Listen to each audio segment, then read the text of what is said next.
आपण शेतात असा किंवा कुठेही असा आपल्याला प्रत्येक तासाला एक मिनिट म्हणजे एक तास झाला की 1 मिनिट वेळ काढा, काही पण ऍक्टिव्हिटी करा. शेतात असू द्या कुठेही असू द्या, थोड्या थोड्या व्यायामाला वेळ द्या. शेतातली कामं वेगळे, व्यायाम वेगळा आहे, तरी पण वेळ द्या. बऱ्याच जणांचा गैरसमज आहे, मी 1 मिनिटात टायमर होतो, फक्त दोर उड्या, 1 मिनिट दोर उड्या लावायच्या, टायमिंग लावलंय. आणि माहिती पण सांगतो काय होतंय. बऱ्याच मला एक कमेंट चांगली आली की शेतात रोज सकाळ संध्याकाळ काम असतं, रोज काम करत होते, म्हणजे मी त्यांची पोस्ट वेगळी करतो तुम्हाला, आणि माझं पूर्ण शरीर दुखत होतं म्हणलं. बहुतेक माता भगिनी असतात आपल्या, आणि तुमचा व्यायाम बघून बघून करायला लागल्यानंतर माझं दुखणं कमी आलंय म्हटलं.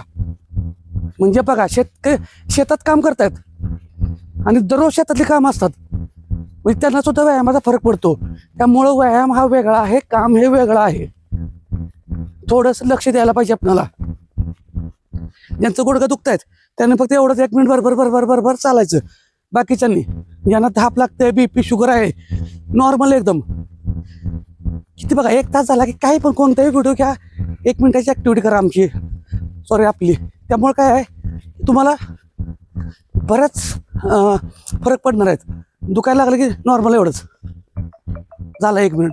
किती वेळ लागला बोलत बोलत.